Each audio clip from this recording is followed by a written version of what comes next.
ایک دوست نے اپنے ایک دوسرے دوست سے قرض لیا اور قرض لینے کے بعد جو ٹائم تھا وہ پورا ہو گیا. اب پیسے اس نے نہیں لوٹائے. بڑی کوشش کی اس نے کہ بھائی میری رقم واپس دے دیں, اس نے نہیں دیا.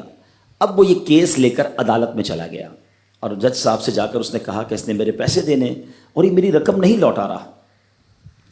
تو جج صاحب نے کہا کہ تمہارے پاس 30 دن ہیں, ود ان 30 days تم نے اس کے پیسے واپس لوٹانے ہیں, ورنہ پھر تمہارے خلاف فیصلہ ہو جائے گا. تو وہ شخص گھر گیا.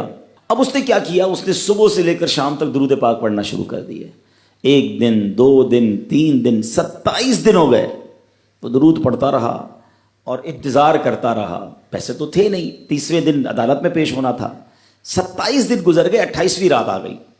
خواب میں اس کو کسی نے آواز دی کہ گھبراؤ نہیں, تمہارا قرض ادا ہو جائے گا. اگلے دن پھر درود پاک پڑھتا رہا. اب نبی پاک کی خواب میں زیارت ہوئی. آقا علیہ الصلوۃ والسلام تشریف لائے, فرمایا گھبراؤ نہیں, تمہارا قرض ادا ہو جائے گا. تم علی بن عیسیٰ وزیر کے پاس جاؤ اور اس سے کہو وہ تمہارا قرض ادا کر دے گا. اب جب صبح اٹھا تو بہت خوش کہ نبی پاک کی زیارت مجھے ہو گئی. لیکن پھر خیال آیا کہ میں اگر وزیر صاحب کے پاس گیا اور انہوں نے مجھ سے کوئی ایویڈنس مانگ لیا, کوئی پروف مانگا, کہ میں کیسے مان لوں تمہیں نبی پاک نے بھیجا ہے, تو اس بات پر تو میرے پاس کوئی دلیل نہیں ہے. اب 30ویں رات آ گئی, آخری رات ہے, صبح عدالت میں جانا ہے. درود پاک پڑھتے پڑھتے سو گیا. سرور کائنات علیہ الصلوۃ والسلام نے خواب میں پھر کرم فرمایا. فرمایا علی بن عیسیٰ وزیر کے پاس جاؤ, وہ تمہارا قرض ادا کر دے گا. کہ حضور میں چلا تو جاتا, مگر اگر وہ مجھ سے یہ کوئی پروف مانگتا, کوئی ایویڈنس مانگتا, تو میں کیا جواب دیتا. پیارے آقا علیہ الصلوۃ والسلام نے فرمایا کہ ایسا کرو, اسے یہ کہنا کہ آپ کا ایک راز ہے جو آپ جانتے ہیں اور رب جانتا ہے, اور وہ راز یہ ہے کہ آپ روزانہ فجر کے بعد 5000 بار درود پاک پڑھتے ہیں, اور جب تک درود پاک مکمل نہیں ہوتے آپ کسی سے بات نہیں کرتے. اب جب صبح اٹھا تو بہت مطمئن کہ اب تو دلیل بھی آ گئی ہے. پہنچ گیا صبح صبح علی بن عیسیٰ وزیر کے پاس. اس کا دربار لگا ہوا ہے. اس نے پیغام بھجوایا کہ میں علی بن عیسیٰ وزیر صاحب سے اکیلے میں ملنا چاہتا ہوں, پیغام لایا ہوں. درباری نے آ کر پوچھا, وزیر صاحب پوچھ رہے ہیں کس کا پیغام لائے ہو؟ کہا میں نبی پاک علیہ الصلوۃ والسلام کا پیغام لایا ہوں.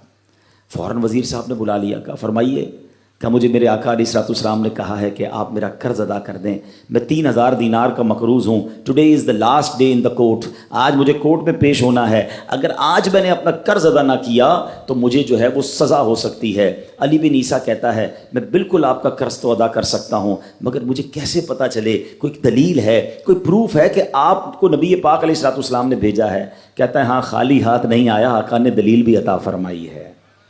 اچھا بتائیے کیا دلیل ہے؟ کا دلیل یہ ہے کہ آپ کا ایک راز ہے جو صرف آپ جانتے ہیں اور آپ کا رب جانتا ہے. 5000 ٹائمز ڈیلی آپ درود پاک پڑھتے ہیں فجر کے بعد, اور جب تک یہ درود پورے نہیں ہوتے آپ کسی سے بات نہیں کرتے. آپ ذرا پہلے تھوڑی دیر کے لیے امیجن کریں کہ جو وزیر 5000 بار روز درود پڑھتا ہوگا وہ عاشق رسول کیسا ہوگا. اس کی تو لاٹری نکل آئی نا, وہ تو خوشی سے جھوم اٹھا, کہتا مرحبا یا رسول اللہ, میرے درود پاک قبول ہو گئے, بہت خوش. اب ابھی بیٹھے آپ, کمرے میں گیا, واپس آیا اور 3000 نہیں 9000 دینار لے کر آیا.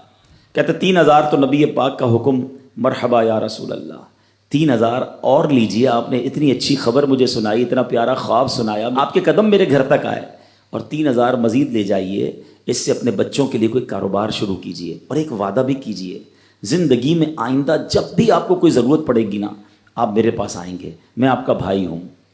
اب یہ دیوانہ بڑا خوش ہو کر عدالت پہنچا. اچھا everybody expecting over there, سب یہ سوچ رہے تھے کہ یہ اس نے آج گرفتار ہی ہونا ہے, کیونکہ تھا ہی کچھ نہیں اس کے پاس, پہلے ہی کہہ دیا تھا کہ میں کولیپس ہو گیا ہوں. اب عدالت میں جاتے ہی اس نے 3000 دینار جج صاحب کو دے دیے کہ صاحب اس کو میرا قرضہ ادا کر دیں, میں جو ہے وہ اپنے قرضے سے بری ہونا چاہتا ہوں. جج صاحب ہوتے ہیں, انہوں نے کہا قرضہ تو ادا کر دیں گے, پہلے بتاؤ پیسے لائے کدھر سے ہو؟ تم تو کہتے تھے پیسے نہیں تھے تمہارے پاس, اتنی بڑی رقم کیسے انتظام کی؟ اب بھری عدالت میں گویا اس نے زبان حال سے یہ کہا کہ اتنا دیا سرکار نے مجھ کو, اتنی میری اوقات نہیں, یہ تو کرم ہے ان کا, ورنہ مجھ میں تو ایسی بات نہیں۔ اب اس نے بھری عدالت میں پورا واقعہ سنایا کہ میں نے تو کچھ نہیں کیا، آقا خواب میں تشریف لائے، میں وزیر صاحب کے پاس گیا، انہوں نے یہ پیسے دیے۔ سنو اس زمانے کے جج بھی کیسے ہوتے تھے، وہ جج دوران عدالت اپنے کرسی سے اٹھ کر کمرے میں چلا گیا، تھوڑی دیر بعد جج صاحب واپس آئے اور 3000 دینار اس کے ہاتھ میں دیتے ہیں۔ کیا سارا ثواب علی بن عیسیٰ لے جائے گا؟ میں بھی تو آقا کا امتی ہوں، تمہارا قرضہ میں ادا کرتا ہوں۔ اچھا، اب جس نے کیس کیا تھا، سبحان اللہ، کیا ماحول تھا، کیا انداز تھا، کیا دل تھے، وہ بھی تو دیکھ رہا ہے، کہتا ہے میں بھی تو آقا کا امتی ہوں، رکے ذرا، کاغذ قلم دیجئے، بندے کو میں قرضہ ہی معاف کر دیتا ہوں۔ اچھا، قرضہ ہو گیا معاف۔ اب جو 3000 جج صاحب نے دیے تھے، وہ بندہ کہتا ہے جج صاحب ہوں واپس لے لو، میرا تو قرضہ ہی ادا ہو گیا۔ تو جج صاحب کہتے ہیں جو پیسے آقا کے نام پر نکال دیے میں نے واپس نہیں لینے، یہ سارے تم ہی لے جاؤ۔ اب یہ 12000 دینار لے کر یہ عاشق رسول جھومتا ہوا اپنے گھر پر جا رہا ہے۔ اے میرے پیارے اسلامی بھائیوں، ایک رات پہلے ایک سنگل پینی اس کے پاس نہیں ہے، اور اگلے دن 12000 دینار ہیں۔